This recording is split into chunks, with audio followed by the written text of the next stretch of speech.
Welcome everybody to the Partos Innovation Festival. For those who just entered, we are super happy to have you all here in the room and also online. And we are looking forward to your participation. So please use the chat. Diva is here to... I'm here with the iPad, so if you have any questions for the speakers, let us know in the chat and I will direct them to our lovely speakers. Fantastic. And the theme of today is navigating and shaping the future. And in order to do that, obviously, you need fresh perspectives. So this session will be all about fresh and diverse perspectives. So we have 5 short speakers who will share their perspective, their angle, let's say. So there's people who work on data and digital, feminist and queer, community-led and inclusive financing, and feminist leadership. And after they gave their first brief talk, they will also be matched in a bit a random way. We have a spinning wheel for that. So they don't know yet with whom they will enter the dialogue. But they're going to have the dialogue together, and then we're going to look at the commonalities, because obviously, if you want to change or shape the future, you can't do it by yourself. So we're going to look for the commonalities and see how we can mix and merge and bond and bridge those perspectives. So maybe... So as I said, we use the chat, so there will also be lots of opportunities for you to use the ask questions. But we're going to first start with the spinning wheel, and the spinning wheel will help us decide who's going to go first. So maybe you can show the spinning wheel. There you go. Super exciting. Who's going to talk to whom? This is sound effect. Oh yeah, the sound. Yeah, Patrick Meyer. Yes, yeah. So we're going to start with Patrick Meyer, and he will be talking to whom? Can we see that on the spinning wheel as well?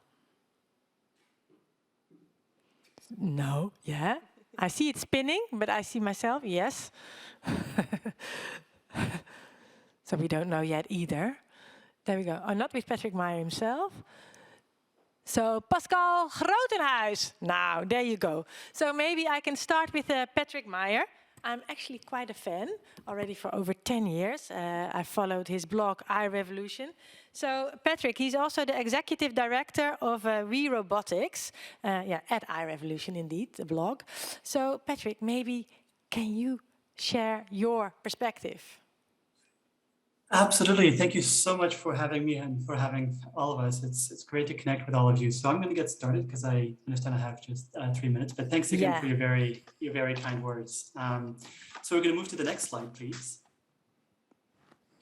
So Western-based international organizations tend to hold a vast amount of power. And this is due to a number of systemic factors, including colonialism and racism, for example. And these systemic factors enable international organizations to maintain a monopoly on global development. Next slide, please. Now, this monopoly, this vast amount of power or market share, gives Western-based INGOs a large power footprint. And by power here, I mean power as in authority, control, and influence. Now, power in itself is, of course, not inherently bad. Power is essential. Organizations need power to drive change.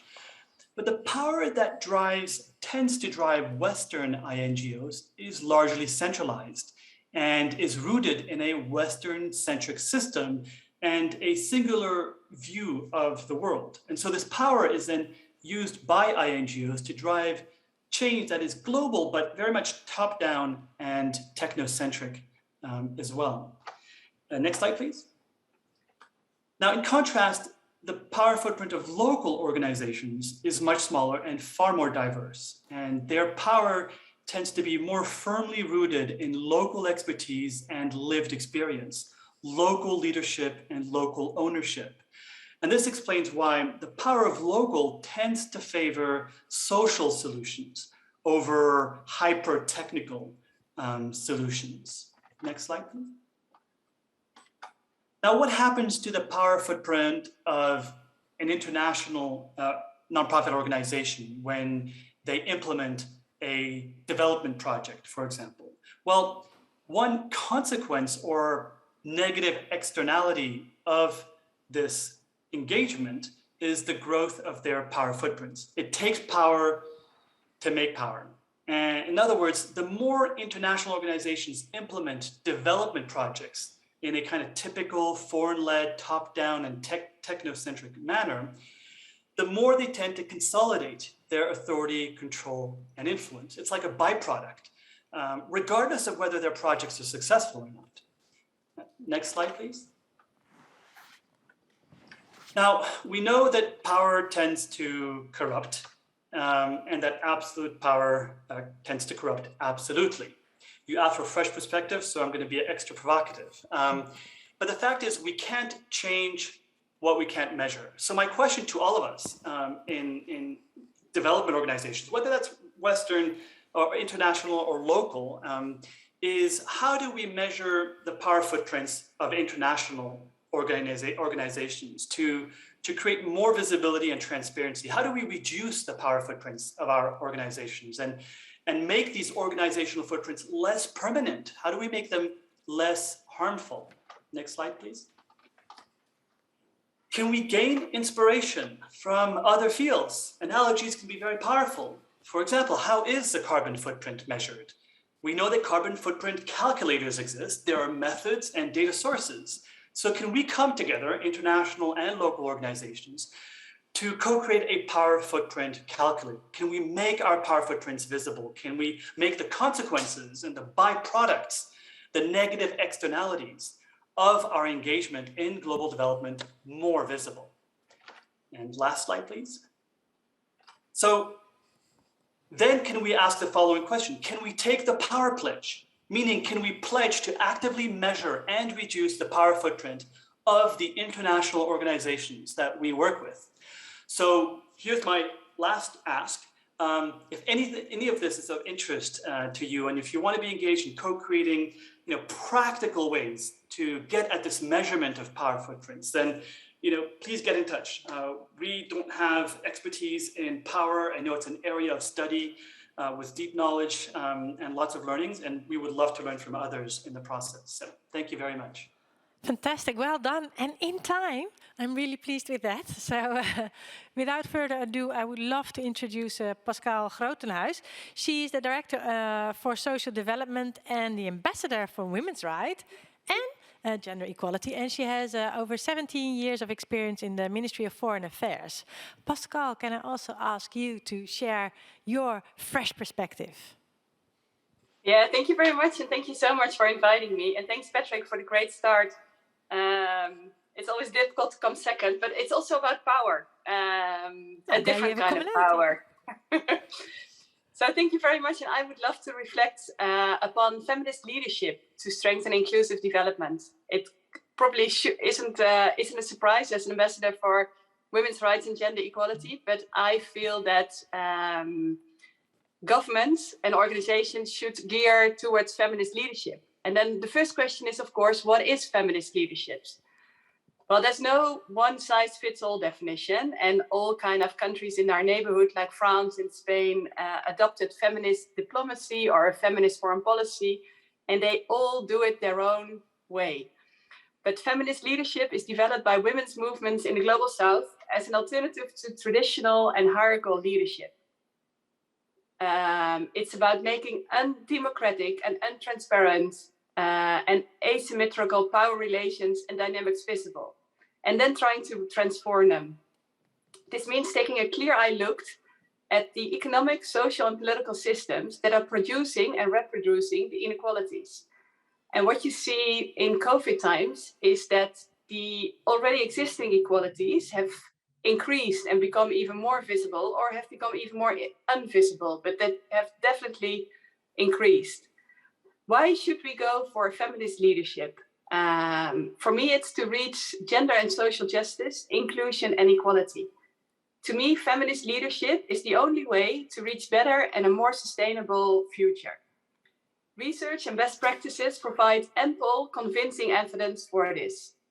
The last 1.5 years, as I just said, we have seen several publications on COVID-19 demonstrating women's leadership as being the most effective response to building back better, amongst others from UN Women and UNDP, but also from governments like New Zealand. Across the globe, women are at the helm of institutions carrying out effective and inclusive COVID responses. Women leadership has proven to be very effective. Through a feminist leadership, it goes beyond woman leadership. It deals with addressing the systems of power that have both led to the increased inequalities and increased it, and rebuild these systems to become more equal and therefore more just. I think it's an inspiring concept. If we want to work towards fairer systems, applying feminist leadership will further strengthen our efforts, amongst others, in working on the SDGs. It addresses systems of patriarchy, marginalization, exclusion.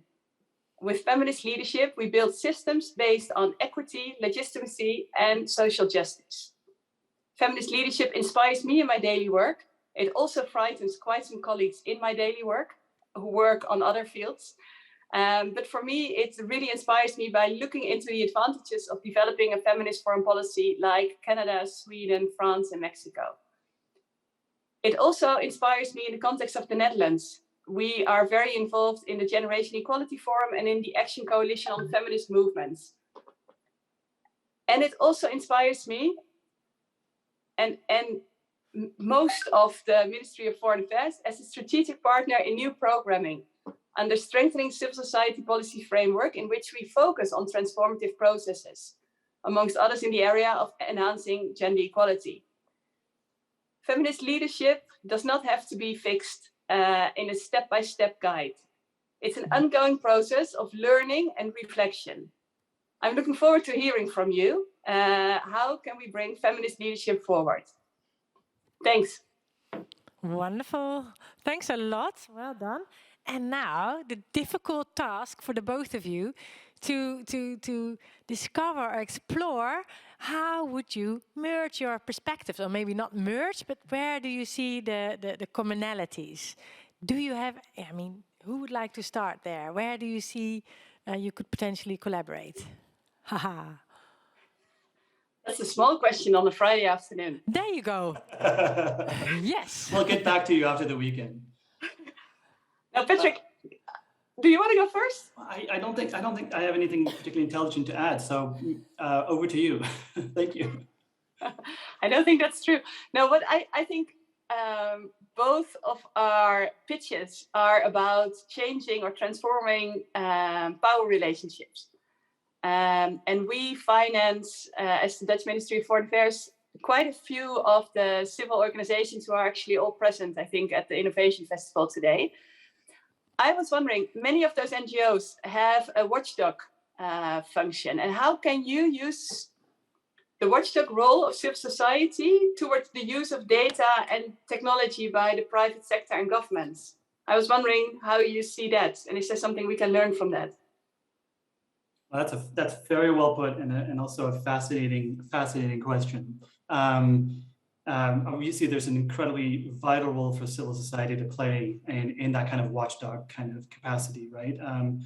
And you know, just to what I would love to do, thanks to the great presentation you gave as well, is for us at We Robotics to become more conversant and fluent in what is entailed by feminist leadership, and see how we might be able to apply that, if that's the correct way to think about it, to this idea of power footprints, and whether that could actually help make that particular initiative actually more effective as a result. Because I think what comes to mind is this the concept of intersectionality, right? Is bringing all these identities together rather than collapsing it into one identity and then you have a label that sticks.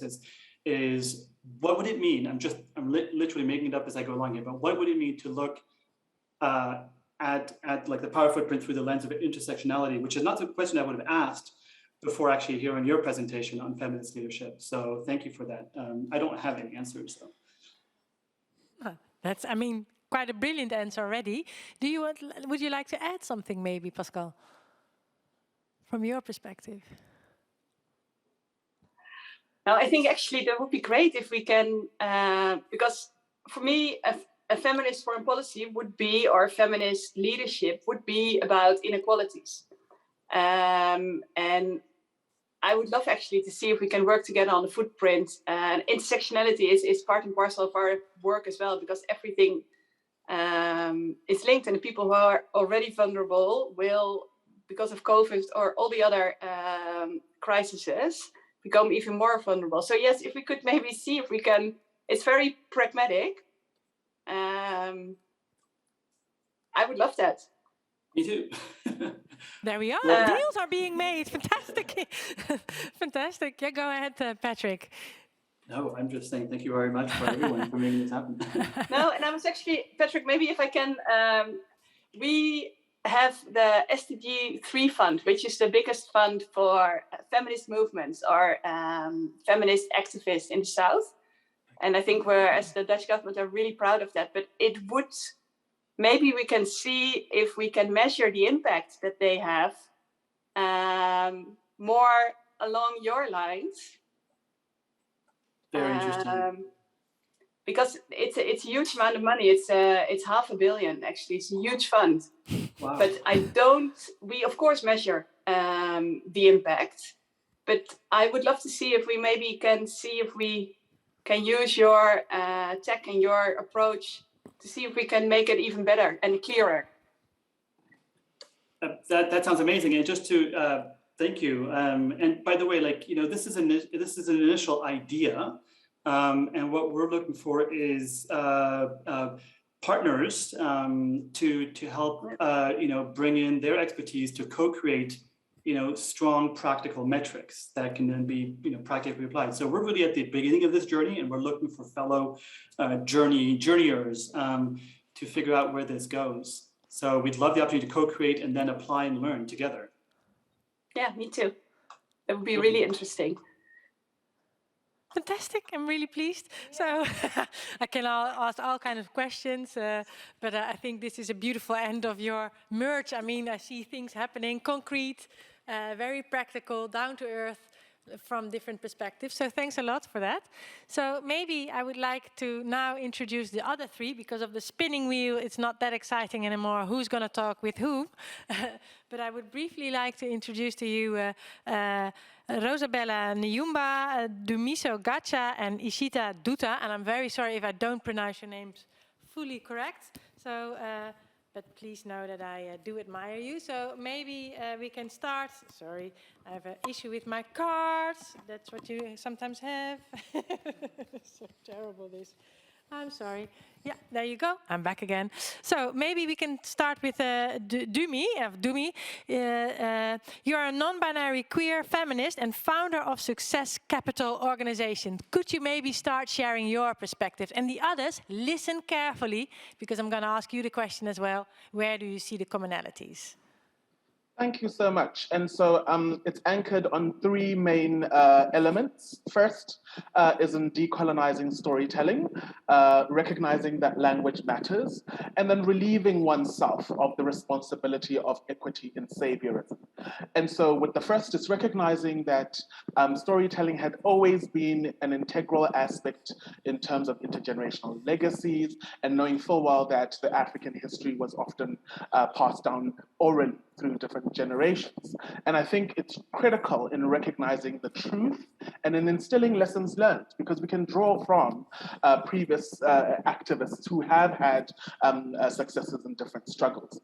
The second element is really about recognizing and moving away from the normative development context of storytelling that incites a culture of performative or having to perform poverty. And I think, within the development narrative, it's recognizing that it often comes with an institutionally white gaze. And so I think in instilling dignity and ensuring that community narratives cannot just be curated by the community, owned by the community, and driven by the community, it's critical to recognize the contextual issues and emerging lived experiences in lieu of expertise, in lieu of statistical or averages that tend to, if not correlate or establish causation within the context of knowledge production, and ultimately dictate knowledge-based decision-making. And so I think it's very critical to recognize that element. The second is in recognizing that language matters. So linguistic colonial borders currently dictate programming and resourcing, ultimately determining the context and politics and pop culture that narrates, lived experiences of those who are marginalized, excluded, or erased, noting some of the elements that exist within the context of religious right and conservatism or nationalism. And I think it's really important because language essentially allows us in terms of recognizing how we frame issues, whether we speak of survivors or victims. It ultimately speaks about how an individual can participate within the context of a public forum, whether religiously or socially.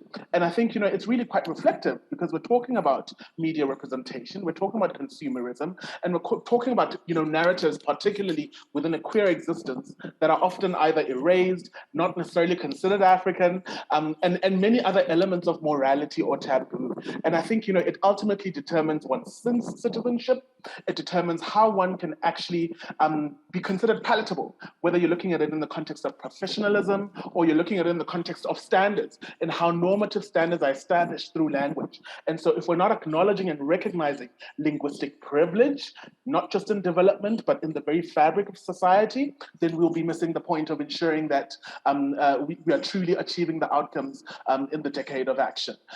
Lastly, relieving oneself of the responsibility of equity in saviorism and really speaking to accountability within the context of colonialism. I mean, I'm speaking to you today, 4 days before, a milestone high court case that decriminalized same-sex relations in Botswana is being challenged by the government, literally 4 days, in 4 days. And I think it's very critical for us to recognize it within the context of, a day before International Day of the Girl Child and 4 days before International Lesbian Visibility Week. And so I think it's very critical in recognizing that, accountability looks very different. It doesn't mean that you either exercise a form of saviorism within the context of development, going to African country and feeling like there's a possibility to save as a result of people not being able to exercise agency that they already possess.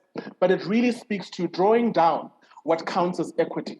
Is that an endowment? Is that repatriating illicit financial flows? I'm not sure. But I know it certainly means redressing a skewed, racist, and imperialist system that negates and absolves accountability from those who have power, those who have benefited from patriarchal systems, and those who continue to benefit in terms of privilege. And so I think when we speak about restorative justice, when we speak about repatriating equity, it's talking about restoring the means of production, the assets that were exploited and extracted from Black labor, land, and legacies. And so I think these are the 3 underpinning narratives that need to dominate not just perspectives or co-development processes or designing of programming, but essentially equitable resourcing as well. And so that's decolonizing storytelling, ensuring that language matters, and relieving oneself of the responsibility of saviorism, i.e. supremacy, and ensuring accountability in colonial legacies. Thank you. Ooh, well spoken. Thanks a lot. So, Ishita, I already hear people doing this, so fantastic. So, Ishita Dutta, she is a feminist activist and a human rights practitioner from India and also a manager from Voice. So, can I also ask you to share your fresh perspective on, share your fresh perspective with all of us? Thank you. And I hate to follow that up because Dumi, that was so powerful and it blew me away. But here I am representing Voice. So I hope I can build on what you said, but certainly not do justice to everything that you said. So as I was introduced, I have recently joined the team at Voice, an innovative grant-making facility that promotes diversity and inclusion by resourcing organizations and groups led by rights holders facing discrimination and marginalization. In April this year, Voice turned 5. In this time, it has provided almost 500 grants, most of them to local groups in 10 countries in East Africa, West Africa, and Southeast Asia. Voice's fresh perspective comes from its ongoing learning journey to becoming an accessible grant-making facility that attempts to live the value "nothing about us without us." This principle informs not only how we select the organizations and groups that we can support, but also who makes up voice and how it takes up space in the sector. Discussions on localization, decentralization, and decolonization are taking place all around us in the context of what Winnie Byanyima has wittily called the pandemic of inequality. It is important to recognize the interconnectedness of these systemic issues. Vaccine inequality is another symptom of the same development challenge that we seek to address when we try to decolonize aid. While we continue to engage in these necessary conversations about shifting power systemically, we must continue to take practical steps to make sure that rights holders at the margins who are fighting daily to improve their lived realities are adequately resourced now. And this is exactly what Voice does. To give a concrete example of how we resource inclusion, and here I use the word resource intentionally instead of finance because our strategies on linking and learning are an integral part of our grant making model. I want to talk to you about the Nothing About Us Without Us Awards or the Now Us Awards. These awards celebrate innovation in inclusion and were jointly launched by Voice and Partos at the 2018 Innovation Festival. The winner of the 2018 awards, Handspeak Vietnam, used the empowerment grant they received to set up the first organization for and by deaf people in Vietnam. Seeing the rights holder led innovation in action on a global stage catalyzed the idea within Voice of scaling up the awards nationally in each of the Voice focus countries. In 2019, we piloted the NAWAS Awards in Tanzania, where Hapo Zamani Zakale won an award to integrate traditional storytelling with multimedia to create children's storybooks and improve literacy. This year, social innovators in 7 voice-focused countries are pitching their ideas at National NAWAS Awards. We started earlier this month in Cambodia, where Nearing, an emerging group of young women, will use online platforms to combat negative gender stereotypes in society. And through this, our learning question as a grant maker remains. What happens when you recognize and respect that rights holders know best how to push the boundaries for enhancing inclusion? I think we begin to live localization and make social change happen. Thank you. Ah, wonderful. Thanks a lot. Thanks a lot. Are there any clarifying questions in the meantime? No, I don't think so, right? Okay, fantastic. So then we can move to Rosabella Nyumba. She is the researcher. She's a researcher at the Center for Frugal Innovation from the Kenya Hub. Rosabella, are you also willing to share your fresh perspective with us, your ideas? Yes, thank you very much for this opportunity. My name is Rosabella Nyumba from the Center for Frugal Innovation Africa, and I'll be discussing frugal models of development cooperation. Next slide, please. The Center for Frugal Innovation Africa is a research center which was formulated as a result of an alliance between 3 universities, that is Leiden University, Erasmus University Rotterdam, and Delft University of Technology.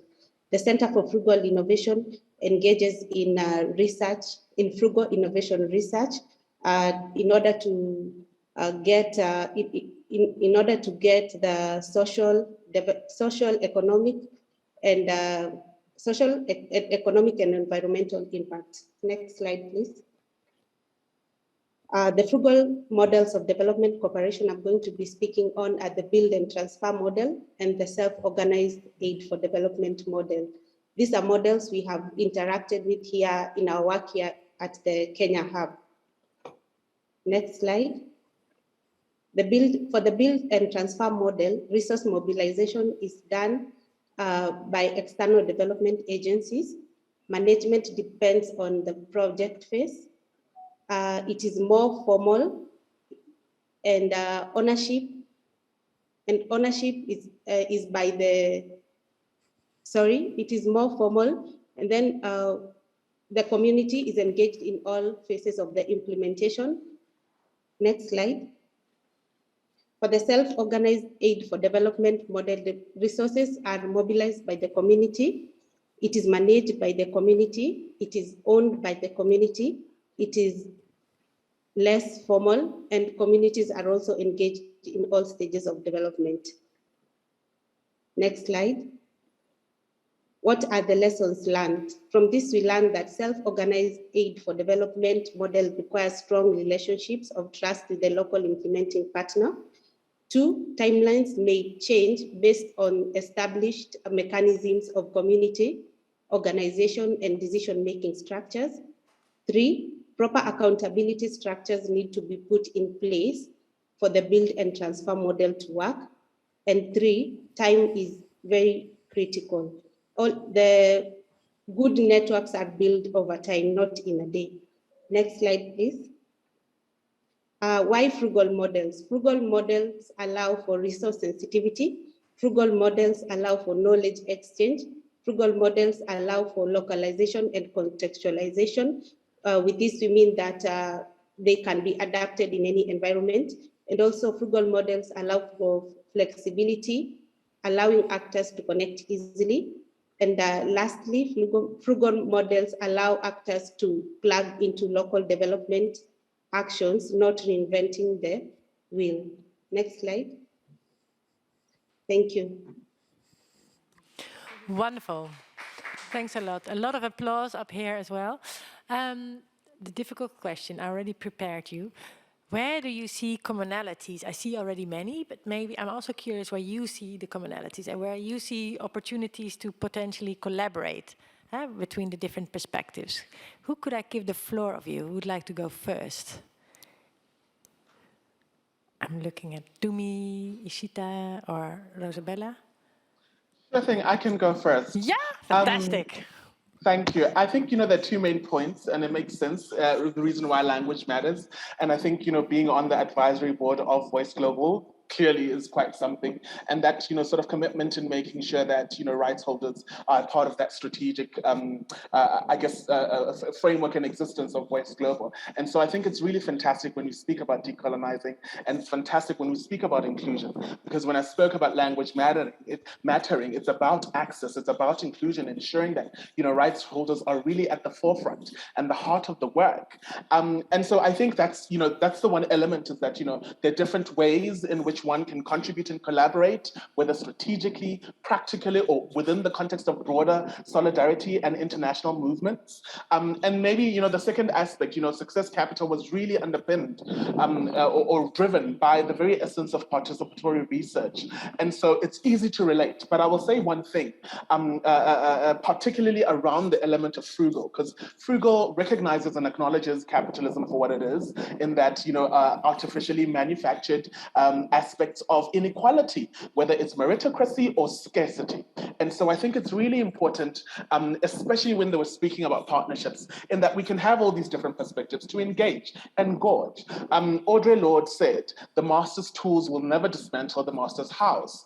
And, historically, when just looking at how, for instance, Mariam Makeba once spoke in Sweden and said, it seemed like Black people or Africans only existed when the colonizer arrived. So it's only in instances where Van Riebeck or his colleagues arrived and they were like, boof, now all of a sudden they're Black people. And so I think it's important for us to sort of recognize within the context of knowledge production that the Global South still tends to dictate, what narratives are prevalent, what narratives dictate the actual needs and the experiences of society. And I think it's really quite telling in that, in the spirit of partnership, in the spirit of resource sensitivities, is that there's so many elements that all of us can contribute within the context of broader knowledge production. And I think it's critical, just last thing, is to echo the same words of Audre Lorde, to say, what does it mean when the tools of a racist patriarchy are used to examine the fruits of that same patriarchy? And then she responded to say that it means that only the most narrow parameters of change are possible and allowable. So neoliberal, imperialist development frameworks that are still quite narrow within the context of whether theory of change or M&E tools, and limited to project resources. So I think it's critical for us to continuously critique and push, and obviously have conversations like these to consistently question and try and figure out what does it mean to truly leave no one behind, whether it's within the context of knowledge production or ensuring resources to rights holders. Thank you. There you go. Very clear, loud and clear. So maybe can I invite Ishita, where do you see some of the commonalities between your perspectives? Are there elements that stand out for you specifically? Sure. No, I was hoping to use the same entry point as Dumi did, which is to say that we are really privileged and grateful to have Dumi on the voice board, and hope that these really sharp insights and will continue to inform the work that we do. But I just wanted to echo because what you said about storytelling and the power of language. And I was reading earlier this week an article by an Indian graphic storyteller and artist called Vidushi Yadav. And she wrote about, she said this quote about, our images need to talk about solidarity, not charity, power, not helplessness. And this is come building off of our experience of working closely with feminist organizations in the global south and doing illustrative work for them, and how the gaze shifts when depending on who's looking. And so not adding to anything you said, but just saying that it will be an ongoing endeavor to see how we can be reflexive and accountable in our own practices as an intermediary grant making organization to some of the very, very real issues that you raised. And yeah, I'll just stop there. Thanks a lot. And Rosabella, what do you recognize of being maybe a commonality, or where you feel, hey, maybe we can tap into that? The aspect of social inclusion. That is what I found common in what we are doing. The other thing is the aspect of resource inclusion, and also the very aspect that context matters. Because I was speaking from a frugal perspective, and it is very important to note that resources are scarce. So what do we do now? Because marginalization comes in when those who do not have resources maybe may feel marginalized because they do not have the resources. Now, how do we solve this? It does not mean that they cannot innovate because they do not have as much resources as maybe the developed countries or those or other countries. So what they can do is use whatever they have, which means innovate frugally in order to steer up development. So yeah, that's what I found. I found as a common factor. Another thing was that the issue of accountability. I think we are all accountable. So and accountability can only come in when there is the issue of trust. So first we go with trust, and then after that, accountability comes in. Thank you. So the trust and accountability and the context. And maybe another question for you, Rosabella. I mean, you work in this frugal innovation center. So do you experience any tension between locally led innovations and scaling them up? How does it work for you? Because you said it's context specific. We have to be aware. That's also a commonality. Do you see any challenges in that field for your work specifically? I think the first thing when we are looking at scaling up, we have to first find out is the community willing to scale up? Because what we do is that first we find out whether they are willing to scale up.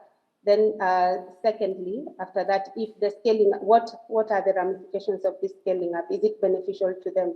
Because scaling up is not the way scaling up in this project works will not be the same in scaling up another project. So it's not a one size fits all thing.